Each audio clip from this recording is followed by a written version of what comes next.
ஒரு மனிதர் என்னிடத்தில் 2 வார்த்தைகளை சொன்னார். இந்த 2 வார்த்தைகளை நான் கடத்திட்டு போறேன். காலத்தை நீங்கள் எப்படி கையகப்படுத்திக் கொள்கிறீர்கள் என்பதில் கவனமாக இருங்கள். 2 வார்த்தை சொன்னார். பர்வீன், நானும் நிறைய மக்களை சந்திக்கிறேன், ஆனால் நீ நிறைய பேரை மொத்தமாக சந்திக்கக்கூடிய வாய்ப்பு பெறுகிறாய்.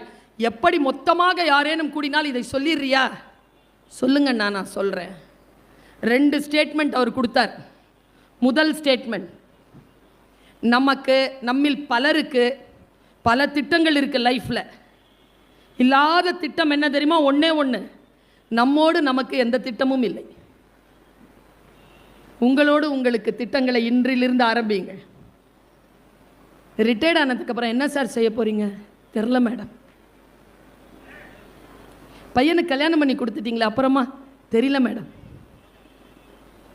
வீடெல்லாம் பசங்களுக்கு எழுதி வச்சிட்டீங்க, நீங்கள் தெரியலையே மேடம். Have plans. 17 வயது முதல் 25 வயது வரை எது செய்வாயோ உன் 60 வயது வரைக்கும் அதைத்தான் செய்வாய். 60 வயதிற்கு பிறகு 85, 90 என்று உன் வாழ்க்கையை நீ கால்குலேட் பண்ணு. செல்ஃபிஷ்னஸ் தான் தப்பு, செல்ஃப் லவ் தப்பே கிடையாது. இன்னைக்கு சொல்றேன், போய் எழுதி உங்களுடைய டைரியில் உங்க வீடுகளில் மாட்டி வச்சுக்கோங்க. Have self love. உங்களை நீங்கள் நேசியுங்கள், உங்கள் நேரத்தை நேசியுங்கள். இந்த பெண்களை பார்க்கும்போது எனக்கு எவ்வளவு மன வருத்தம் தெரியுமா? 50, 60 வயசில் பாருங்களேன், அவங்கள கண்களில் ஒரு நிரந்தர சோகமும் ஒரு நிரந்தர கோபமும் இருக்கும். ஏன் தெரியுமா? அவர்கள் சுதந்திரமாக இல்லை.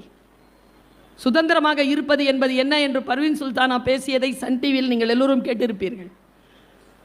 சுதந்திரம் என்பது நான் விரும்புவதையெல்லாம் செய்வதல்ல, நான் எதை விரும்பவில்லையோ அதை செய்யாமல் இருப்பது.